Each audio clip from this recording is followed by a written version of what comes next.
अभी तक किसी ने विरोध नहीं किया। यहां पर दो प्रकार के राजा बैठे, साधु राजा और दुष्ट राजा, और दोनों प्रकार के राजा चाहते हैं कि धनुष का खंडन हो। कोई राजा नहीं चाहता कि धनुष का खंडन ना हो। साधु राजा चाहते हैं किसी एक के द्वारा हो, और वो कौन है? तो सब पंचन पे मन चाहिए जो उसमें बैठा हुआ है। आगे ज्यादा तो नहीं बोलूंगा क्योंकि अधिकार क्षेत्र से बाहर है।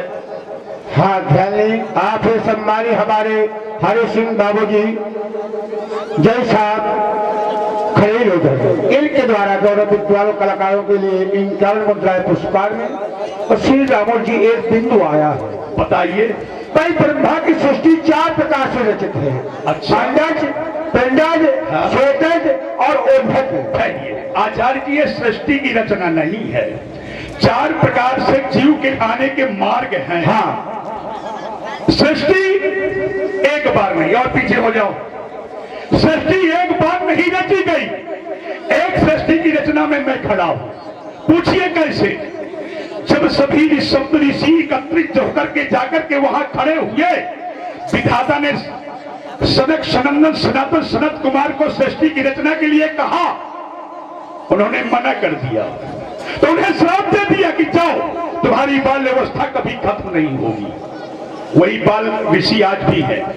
इसके बाद मेरे बाबा, क्या नाम है, पौलस्त, उनसे सृष्टि की रचना के लिए कहा गया। उन्होंने कहा ठीक है, साम्बद्वीप जो उपद्वीप है, सातद्वीप का उपद्वीप है, साम्बद्वीप में जाकर के समाधि लगा ली और वहां की पृथ्वी को श्रापित कर दिया कि जो कुंवारी कन्या इस पृथ्वी के अंदर आ जाएगी वो गर्भवती हो जाएगी।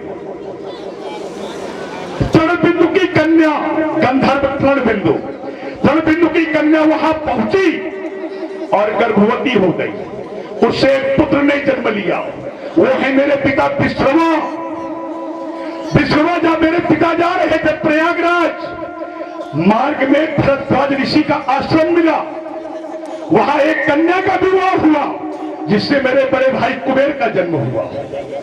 इसके बाद माली सुमाली माल्यवान तीनों दैत्य देवस्व संग्राम में गए, वहां पर माली मारा गया और तीनों के एक एक कन्याएं थी, केकसी, माया और विकुक्षी, जिससे माया, केकसी से मैं भाई कुंभकर्ण ने जन्म लिया, माया से भाई विभीषण ने जन्म लिया और विकुक्षी से खरदूषण तीसरा और शूर्पणखा ने जन्म लिया। ये सृष्टि रची गई। तो विधाता के द्वारा सृष्टि एक बार नहीं रची गई, अनेक बार रची गई, अलग अलग भागों में रची गई। जहां तक अंडर पिंड स्वद्भिद बुद्धिद, ये जीव के 4 मार्ग है आने के। ये तो आवागमन सदैव से सनातन से चले आया है और चलता रहेगा। और आचार्य जी क्या पूछना चाहते थे?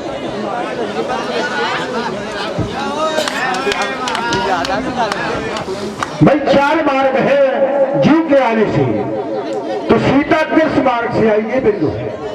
देखिए, आप जो मुझसे कहलाना चाहते हैं वैसे मेरा भाग नहीं है। वैसे आप भाई भूम, देखिए ये सब कोई जानता है, भाई भूम बिडारी, ये जानता सब कोई है, लेकिन मैं इस बात को मानता नहीं हूं क्योंकि उसमें भी मेरा ही हाथ है। उस रुख ठहरो, उसमें भी मेरा ही हाथ है। तो मैं कैसे कह दूं कि पृथ्वी से जन्म हुआ है? यही उद्भिद में नहीं है। अगर कह दिया जाए सीता उद्भिद में है, नहीं है, क्योंकि वो भी ऋषियों के रक्त से प्रवाहित हुई है, ऋषियों के रक्त से ही उसका जन्म हुआ है। लेकिन इस बात को मैं खोल नहीं सकता, ये मेरी मर्यादा से यही सत्य है, अलग है, क्योंकि पर्दा जो पड़ा हुआ है। देखिए मैं बताता हूं छोटे से शब्दों में। एक समय अचानक मदोन्मत्त दंडक बन जाए पधारा था। हे महर्षियों हो साव सजग, बाणों से रुधिर निकाला था। दीपक जलते एक घर देखा, पूजन का सामा धरे हुए, पुत्री आराधन रमा प्रेम थे तुझके अरमा भरे हुए। वो कैसा खड़ा था? सोने का खड़ा था, उसके अंदर एक दीपक जल रहा था। वहां पर एक ब्राह्मण और एक ब्राह्मणी बैठे थे, जो आज राजा जनक और महारानी सुनैना है। मैंने गहराई से लेना। वहां पर वो तपस्या कर रहे थे किसकी? रमा की। रमा कौन है? लक्ष्मी की आराधना कर रहे थे, शक्ति उपासक थे। मैंने सोचा इन ऋषियों का रक्त निकालूं, बाणों से रक्त को निकाला, भरूं किसमें? तो उसी खड़े को उठाया और ऋषियों का रक्त भरा घट में, मंदोदर को जाकर दिया। उस खड़े में भरा और लक्ष्मी की जो शरण है, एक दीपक जलाते हो, क्या है वो? शरण है, वो उसी में थी। ऋषियों का रक्त भरा घट में मंदोदर को जाकर दीना, विषय भी पीठ बनाए उसे पुण्यगमन हिमालय को कीना। एक चंभासुर नाम का दैत्य था, उसने हिमालय पर्वत पर आक्रमण कर दिया। हिमालय पर्वत ने मुझसे मदद मांगी, हे लंकापति रावण मेरी मदद करो। मैंने चंभासुर के ऊपर आक्रमण किया, 6 महीने के लिए कहकर गया, लेकिन 1 वर्ष का समय लग गया। और जब 1 वर्ष का समय लगा, मेरे वियोग में मृत्यु बंद हो गई, पी लिया रुधिर होकर अमरस। उस व्याकुलता में उस खून को पी लिया, उस रुधिर को पान कर लिया। लक्ष्मी की शरण हृदय उसी में घड़े में थी, वह उसके हृदय विलीन हुई। अब जब विलीन हो गई तो अपने को जाना, गर्भवती अति व्याकुल चित्त मलिन हुई। पति भयातुरा पुष्पावरूढ़ है, मैथिल प्रदेश को जाती है, गर्भ श्रमित कर भूमि थाप को लग को आती है। यह बात किसी को क्या नहीं, मिथिला दुर्भिक्ष पड़े भारी, कंचन हर्षेन्द्र जनक राज, यज्ञ स्थल महकर सी सारी, सी लगते सीता प्रकट हुई। लेखक है बात, एक तो प्रमाण ये, और दूसरा प्रमाण आता है कि लंकापति रावण ने रुधिर की वर्षा की और जनक के राज्य में जाकर के खून भर करके, रुधिर भर करके गाड़ दिया स्वयं अपने हाथों से। अब तो में से एक कोई प्रमाण जान लीजिए, अब मैं क्या करूं? चलिए आगे बढ़ाओ। जो धारा बनी थी धारा को बाहर देखिए। चलो मैं धारा बनाए दे रहा हूं। देखिए किसी चीज पर भी पर्दा हो तो पर्दा ना हटाना चाहिए। जैसे इन्होंने मजबूरी बस पर्दा खोला है, मजबूरी बस खोलना पड़ा नहीं है। अरे जो बिंदु यहाँ करे उसे क्यों रखवा रहे हो फालतू में?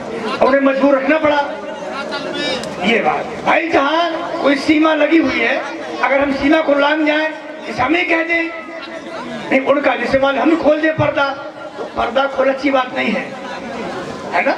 पर्दे में रहना अच्छी बात है, पर्दे में रहने दो, पर्दा मत हटाओ, ऐसा कहा गया है।